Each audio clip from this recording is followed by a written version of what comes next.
Hey guys, this is Varsha and welcome to VSP classes. आज के session में हम बात करेंगे निदानात्मक परीक्षण एवं उपचारात्मक शिक्षण यानी कि diagnostic test and remedial teaching क्या होती है, इसके बारे में आज हम चर्चा करेंगे। देखिए, ये बहुत ही इम्पॉर्टेंट टॉपिक है और ये एक ऐसा टॉपिक है जिससे अगर हम 3 से 4 नंबर अगर आपके बोल दें तो वो भी कम पड़ेंगे।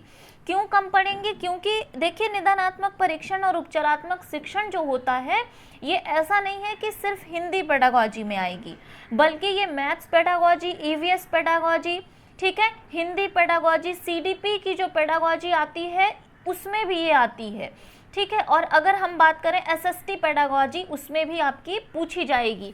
निदानात्मक एवं उपचारात्मक शिक्षण जो होता है बहुत ही इंपॉर्टेंट टॉपिक है, तो इस वीडियो को पूरा देखिएगा। वीडियो पसंद आएगा तो लाइक और शेयर कर दीजिएगा, चैनल को सब्सक्राइब कर दीजिएगा ताकि लेटेस्ट नोटिफिकेशन आपको मिलती रहे।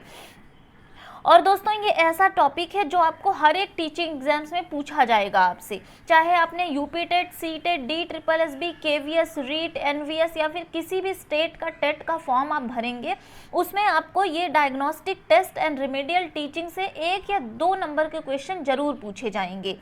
तो देखिए, 2 नंबर तो आप अपने पक्के कर लीजिए। ये आप 2 नंबर अगर इस वीडियो को आप पूरा देखेंगे तो आपको ये कन्फ्यूज़न आज दूर हो जाएगी कि निदानात्मक और उपचारात्मक परीक्षण आखिर होते क्या हैं। देखिए, है तो बहुत छोटा सा टॉपिक पर बहुत कन्फ्यूज़न क्रिएट करने वाला होता है। तो आज हम इसमें समझेंगे, आज हम सारे जो हमारी डाउट्स हैं वो हम क्लियर कर लेंगे कि निदानात्मक और उपचारात्मक परीक्षण होते क्या हैं। आइए शुरू करते हैं। देखिए, निदानात्मक शिक्षण की अगर हम बात करते हैं तो निदान अंग्रेजी भाषा के डायग्नोसिस का हिंदी रूपांतरण होता है। और अगर हम डायग्नोसिस का अर्थ जाने तो उसका अर्थ होता है मूल कारणों का पता लगाना। सिर्फ आप इतना याद रखिए कि निदानात्मक जो है क्या करता है, मूल कारणों का पता लगाता है। अब कई बार दिमाग में बात आ जाती है निदान का अर्थ होता है उपचार। बिल्कुल भी नहीं, निदान का अर्थ उपचार बिल्कुल भी नहीं होता है, बल्कि जानना या पता लगाना। देखिए, शिक्षक यानी टीचर जो होता है पहले निदानात्मक शिक्षण द्वारा छात्रों की कठिनाइयों का पता लगाता है, ठीक है, और बाद में उन कठिनाइयों से उन्हें मुक्त करने के लिए बच्चों को वो और पद्धतियों का इस्तेमाल करता है। आगे हम उस पर चर्चा करेंगे। तो छात्रों के सीखने संबंधित कमजोरियों या कठिनाइयों का पता लगाना ही क्या कहलाता है, निदानात्मक शिक्षण कहलाता है। क्लियर? और नैदानिक शिक्षण द्वारा यह पता लगाने का प्रयत्न किया जाता है कि पाठ्यवस्तु का कौन सा भाग किस मात्रा में सीखा गया है तथा कितना भाग छात्र सीखने में असमर्थ रहा है। अगर हम शिक्षण में बात करें निदानात्मक की, तो इससे क्या पता लगाया जाता है, एक टीचर जो होता है वो बच्चे के बारे में पता लगाता है कि आज क्लास में हमने अगर कोई टॉपिक पढ़ाया है तो बच्चे ने उसे कितना सीखा है और कितना वो रह गया है, इसका पता लगाना ही क्या कहलाता है, निदानात्मक शिक्षण। क्लियर? जैसे आज मैं आपको डायग्नोस्टिक एंड रिमेडियल टीचिंग के बारे में बता रही हूँ, कल मैं इसके क्वेश्चन लेके आऊँ अगर, ठीक है, हालांकि इसके क्वेश्चन मैंने कल ही करवा दिए थे, तो आप ये वाला वीडियो देखने के बाद एक बार उसको जरूर देख लीजिएगा।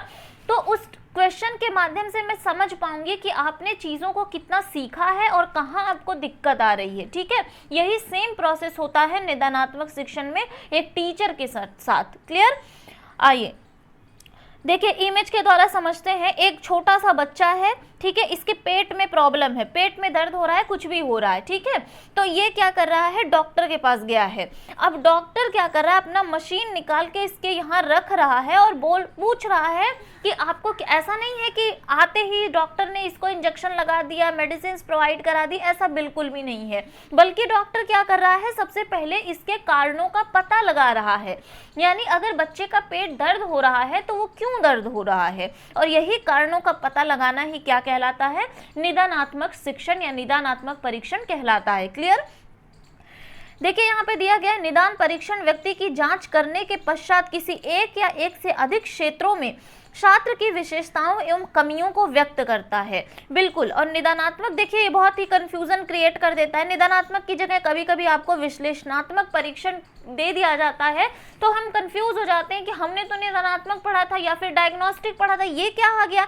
तो इसी निदानात्मक परीक्षण को हम क्या कहते हैं, विश्लेषणात्मक परीक्षण के नाम से भी जानते हैं। क्लियर? तो सीधी सिंपल सी बात है कि जैसे एक डॉक्टर रोगी का उपचार करने से पहले उसकी बीमारी की प्रकृति के बारे में, उसकी बीमारी के प्रकार के बारे में, उसकी बीमारी के लक्षण के बारे में पता लगाता है, उसी प्रकार क्या करते हैं एक टीचर जो होता है वो छात्रों को अध्ययन में क्या क्या कठिनाई आ रही है, कहाँ कहाँ एक बच्चा गलती कर रहा है और किस प्रकार की गलती कर रहा है और क्यों कर रहा है, इन कारणों का पता लगाने के लिए निदानात्मक परीक्षण करते हैं। क्लियर। अब हम आते हैं उपचारात्मक शिक्षण पे। ये तो बात हो गई कारणों का पता लगाना यानी कि निदानात्मक शिक्षण। अब हम बात करेंगे कि उपचारात्मक शिक्षण में क्या किया जाता है। तो देखिए उपचारात्मक शिक्षण के द्वारा क्या होता है, एक टीचर जो होता है अपने छात्रों के अधिगम संबंधी दोषों और कठिनाइयों को दूर करता है। क्लियर। एक शब्द में आप समझिए कि वो उपचारात्मक में उपचार करने का क्या आशय है कि उसका उपचार करना, तो वो शैक्षणिक निदान का प्रयोजन ही उपचार की शिक्षा है। शैक्षणिक निदान द्वारा बालकों की कठिनाइयों का पता लगाकर उन कठिनाइयों को दूर करने के लिए शिक्षक जो शिक्षण विधियां अपनाता है उसे हम क्या कहते हैं, उपचारात्मक शिक्षण या फिर रिमेडियल टीचिंग के नाम से जानते हैं। क्लियर हो गई बात। तो उपचारात्मक शिक्षण के द्वारा एक शिक्षक अपने छात्रों के अधिगम संबंधी दोषों और कठिनाइयों को दूर करके उनकी प्रगति के पद को प्रशस्त करने का प्रयास करता है। निदानात्मक में क्या होता है, कारणों का पता लगाया जाता है और ठीक उसके बाद का जो प्रोसेस होता है यानी उपचार करने का। अब डॉक्टर क्या किया, डॉक्टर ने बच्चे के पेट में मशीन लगा के चेक कर लिया कि इसको क्या प्रॉब्लम है। अब उपचारात्मक में डॉक्टर क्या करेगा वो देखते हैं हम। आइए देखिए वही बच्चा यहाँ पर भी है। अब डॉक्टर को पता चल गया है कि बच्चे के पेट में दर्द क्यों हो रहा था। अब डॉक्टर को ये पता चल गया है कि ये बहुत चॉकलेट खाता था, इसके पेट में कीड़े पड़ गए हैं, बाहर का खाना खाता था, ठीक है, और फास्ट फूड ज़्यादा खाता था। तो डॉक्टर को एक तरीके से पता चल गया कि बच्चे के अंदर क्या कमी है जो इसके पेट में दर्द हो रहा है। अब डॉक्टर क्या कर रहा है, देखिए इसको यहाँ पे दवा दिया जा रहा है। क्लियर। तो दवा कब दिया जा रहा है, उपचारात्मक शिक्षण में दवा दिया जा रहा है। और देखिए उपचारात्मक शिक्षण के बारे में योकम व सिम्पसन ने कहा है कि उपचारात्मक शिक्षण उस विधि को खोजने का प्रयास करता है जो छात्र को अपनी कुशलता या विचारों की त्रुटियों को दूर करने में सफलता प्रदान करे। क्लियर। यानी जो छात्र की कुशलता या विचार की त्रुटियों को दूर करने में सफलता प्रदान करता है वही क्या कहलाता है, उपचारात्मक शिक्षण या फिर रिमेडियल टीचिंग कहलाता है। क्लियर हो गई बात। तो रिमेडियल में डॉक्टर क्या होता है, व्यक्ति के विभिन्न रोगों का उपचार करके उनको उनके उत्तम स्वास्थ्य के लिए उनको क्या करता है, दवाइयाँ देता है, इंजेक्शन देता है, बाकी जो चीज़ भी हो सकता है वो करता है। क्लियर हो गई बात। तो बहुत सिंपल सा था उपचारात्मक और निदानात्मक परीक्षण।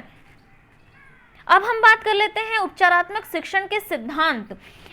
देखिए पहला पॉइंट है उपचारात्मक शिक्षण छात्रों की आयु, रुचि, योग्यता एवं अनुभवों के अनुकूल होना चाहिए। अगर आपने कारणों का पता लगा लिया है तो वो क्या होना चाहिए, बच्चों के अनुकूल होना चाहिए, उनकी आयु, रुचि, योग्यता के अनुकूल होना चाहिए। सेकंड है अध्यापक को निदानात्मक परीक्षण के निर्माण में दक्ष होना चाहिए, यानी अध्यापक को खुद उसमें दक्ष होना चाहिए, तभी तो वो निदान करेगा, उपचार करेगा और निदान करेगा, यानी कि वो कमियों को खोज पाएगा। क्लियर। और नेक्स्ट है उपचारात्मक शिक्षण के दौरान बालकों की रुचि को बनाए रखने के लिए उन्हें पर्याप्त प्रोत्साहन देते रहना चाहिए। जी हाँ, देखिए प्रोत्साहन से बच्चे बहुत अच्छा काम कर सकते हैं।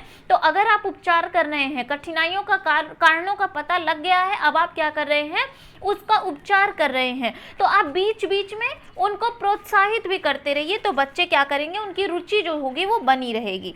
नेक्स्ट है छात्र को अपनी सफलता के संबंध में शीघ्र परिणाम मिलने चाहिए। जब छात्र जो है वो कोई चीज़ सफलतापूर्वक संपन्न कर लेता है तो उसको क्या करना चाहिए, बीच बीच में परिणाम भी उसके जल्दी ही, ऐसा नहीं है कि एग्जाम आज आपने ले लिया और आप जो रिजल्ट आपका है वो 1 साल बाद आएगा, ऐसा बिल्कुल भी नहीं करना, शीघ्र परिणाम मिल जाने चाहिए। क्लियर। अब देखिए उपचारात्मक शिक्षण के उद्देश्य क्या है। हिंदी शिक्षण में उपचारात्मक शिक्षण के उद्देश्य निम्न है। इससे क्या होता है, छात्रों की लेखन संबंधी प्रारंभिक त्रुटियों का सुधार होता है। जब हम उपचार कर रहे हैं तो ऑब्वियस सी बात है कि सुधार होगा ही होगा, ठीक है। छात्रों के व्यवहार में परिवर्तन करना, जब हम एक एक चीजों को गौर से देखेंगे निदानात्मक परीक्षण के द्वारा और जब उपचार करेंगे तो उनके व्यवहार में एक परिवर्तन आ जाएगा। क्लियर।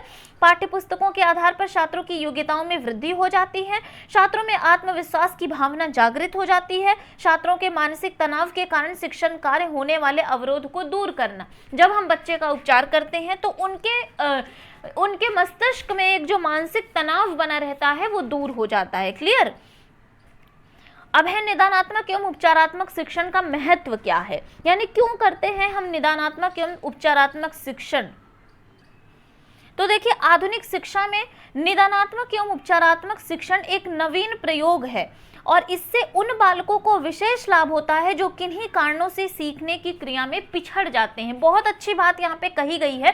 देखिए, क्या होता है कि हर एक बच्चा, जैसा कि प्याजे ने कहा है कि हर एक बच्चा क्या होता है, नन्हा वैज्ञानिक होता है। कई बच्चे ऐसे होते हैं जिनके अंदर बहुत सारे गुण होते हैं, पर हम या फिर आप या फिर उनके पेरेंट्स या फिर उनके टीचर उन गुणों को पता नहीं लगा पाते और बच्चा क्या करता है, पीछे रह जाता है। तो निदानात्मक यानी जब कारणों का पता लगाएंगे, उसका उपचार करेंगे तो हमें बच्चों का वो एक जो गुण है वो सामने निकल कर आ जाएगा और वो जो है क्या करेगा, सीखने की प्रक्रिया में पीछे नहीं रहेगा। ठीक है। नेक्स्ट पॉइंट है, निदानात्मक शिक्षण द्वारा बालकों की सीखने संबंधी कठिनाइयों का पता चल जाता है। अब निदान मतलब होता ही है कठिनाइयों का पता लगाना, तो इससे क्या होता है, बालक जिसमें सीख नहीं पा रहा है उसके कारणों का पता चल जाता है। शिक्षा संबंधी कठिनाइयों एवं कारणों को दूर करने में समुचित शिक्षण प्रक्रिया अपनाई जाती है, जिससे बालकों को अपनी शक्ति एवं योग्यता के अनुसार शैक्षिक प्रगति करने का अवसर मिल जाता है। देखिए, क्या होता है कि जब शिक्षा संबंधी कठिनाइयों एवं कारणों को दूर करने के लिए एक समुचित शिक्षण प्रक्रिया अपनाई जाती है और जब एक समुचित शिक्षण प्रक्रिया अपनाई जाएगी तो बालक को क्या होगा, अपनी शक्ति के अनुसार, अपनी योग्यता के अनुसार उसके शैक्षिक प्रगति करने का उसको मौका मिल जाएगा। तो ये बहुत ही अच्छी बात है निदानात्मक एवं उपचारात्मक शिक्षण में। क्लियर। तो ये था आज का बहुत ही इंपॉर्टेंट टॉपिक, निदानात्मक एवं उपचारात्मक शिक्षण क्या होता है और इसका महत्व क्या होता है, इसके सिद्धांत क्या क्या होते हैं, इस पे हमने बात करी थी। बहुत ही इंपॉर्टेंट टॉपिक था ये, जो कि हर एक टीचिंग एग्जाम्स में पूछा जाता है। तो डायग्नोस्टिक एंड रिमेडियल टीचिंग से अब मुझे नहीं लगता है कि कोई डाउट किसी को रह गया है। अगर वीडियो पसंद आया हो तो लाइक और शेयर करिएगा, चैनल को सब्सक्राइब करिएगा ताकि ऐसे ही वीडियोज़ आपको मिलते रहें। मिलते हैं नेक्स्ट वीडियो में। Thank you.